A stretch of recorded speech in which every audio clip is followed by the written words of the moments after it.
Hello everyone. Today I'd like to talk about NIMBYism. NIMBY is an acronym that stands for Not in My Backyard, and it's a term that's basically come to designate people who say that they are in favor of renewables in general, but as soon as a project comes to their front yard, comes to their locality, they turn out to be against it. In Germany, we are seeing some of this with wind farms and grid expansion, for instance. But what I'd like to do today is problematize the issue. I don't think it's productive to call people NIMBYists. It basically kind of signals that you're not taking them seriously.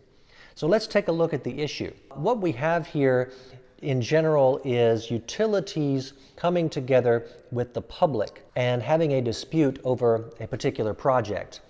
Now, the utility has certain types of expertise. That's going to be technical and financial.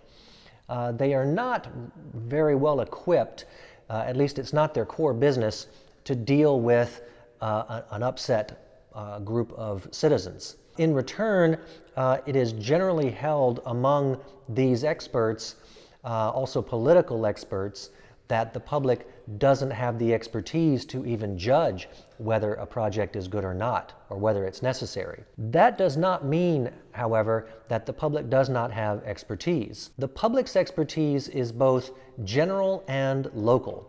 Now, the local part is fairly easy to explain. These people come from that area, maybe they've lived there for generations, and so they have certain local knowledge that could actually be useful for a project, and there are, in fact, examples of projects that have benefited from public input. So the problem here is that the public's general expertise means that they do not necessarily speak with one voice, and that's going to make it difficult for the utility to negotiate with them. It's hard to negotiate with a group that isn't necessarily speaking with one voice. So how can we overcome this stalemate? One of the core issues here is that the public's input is only sought out to discuss details about a project that is more or less ready to go. What the public is often concerned about is more fundamental things.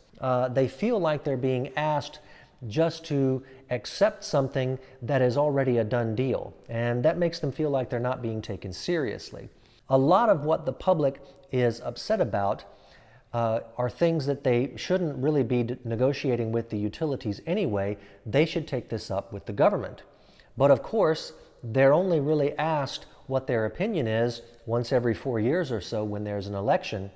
And so that's why a lot of municipalities in Germany and also in Austria are looking for ways to get more of a constant dialogue going so that we know what people want and we can have that input further down in the design process for infrastructure projects. One thing that you can also do is bring somebody in to the middle of this picture to help negotiate. When a utility says, for instance, that a project is going to be really good for the environment or it's needed for the energy transition, the public tends to think, wait a minute, you guys are for profit, you're just greenwashing. And of course, it's very hard for the utility to say that that's not the case. So they lack street cred, they lack the credibility to say this will be good for the environment. We need other groups to come in who have that street cred and can actually say, no, look, this project is going to be good. We have taken into account the environmental impacts, and we stand by this. Who can that be? It could be NGOs, it could be environmental groups. These people could come in and they have the credibility to say, we have studied other options.